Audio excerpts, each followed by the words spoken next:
230여 년이 지난 프랑스 대혁명, 아직도 그 정당성 여부를 놓고 일부 논란이 있다고 합니다. 그 정도로 역사적 사건에 대해 평가하고 정리한다는 것은 쉬운 일이 아닙니다. 하지만 아직 40여 년에 지나지 않은 5.18이 벌써부터 색이 바래진다는 것은 좀 이상합니다. 보수파들의 집요한 공작이 있지 않고서는 있을 수 없는 일입니다. 5.18은 자신들이 지켜야 할 국민을 향해 집단적으로 총부리를 겨눴다는 사실만으로 보수파들이 어떤 논리로도 정당화하기 어려운 치부입니다. 한국의 보수파들은 일본 보수파의 자민당을 모델로 하고 한반도의 냉전적 분단 구조를 잘만 활용한다면 안정적인 장기 집권은 식은 죽 먹기라고 생각했을 것입니다. 하지만 5.18이 보수파들의 발목을 잡았습니다. 선거가 있을 때마다 보수파들은 매번 5.18이라는 돌부리에 걸려 넘어졌습니다.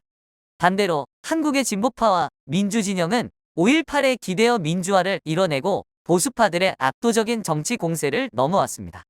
이 때문에 보수파들은 5.18을 어떻게 해서든지 부정하고자 했습니다. 5.18을 그야말로 땅에 파묻거나 정당성에 타격을 가하지 않고서는 집권의 명분을 찾기 힘들었기 때문입니다. 그래서 북한군 침투설을 가지고 매도해 보았지만 현명한 국민들에게는 씨알도 먹히지 않았습니다. 결국 보수파들이 취한 전략은 내부로부터의 와해와 이간질입니다.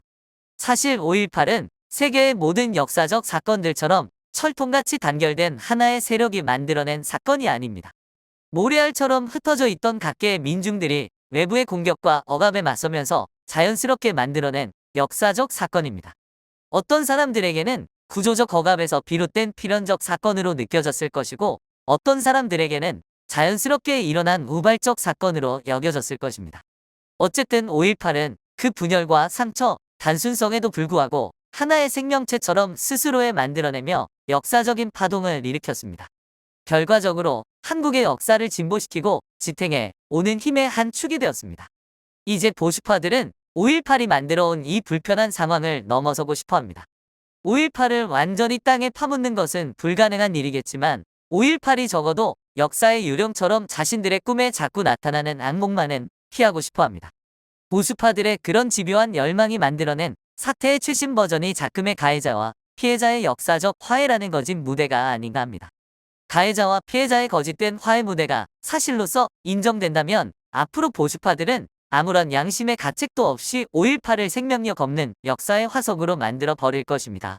그렇게 되면 이제 자신들의 영속적인 집권을 가로막을 것이 없다고 생각할 것입니다.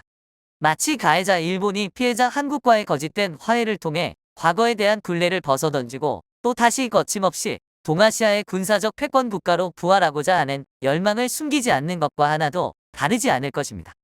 보수파들에게는 불행하게도 5.18은 한국 현대사에서 정의의 상징이 되어 너무나도 생생히 살아있습니다. 미래라는 미명하에 일본과 손잡고 과거를 삭제하려는 보수파들에게 5.18은 넘을 수 없는 거대한 장벽으로 자리 잡고 있습니다. 5.18은 보수파들에게 민족이 흘린 그 수많은 피눈물을 잊지 말라고 꾸짖고 있습니다. 구독과 좋아요는 콘텐츠 제작에 도움을 줍니다. 시청해주셔서 감사합니다.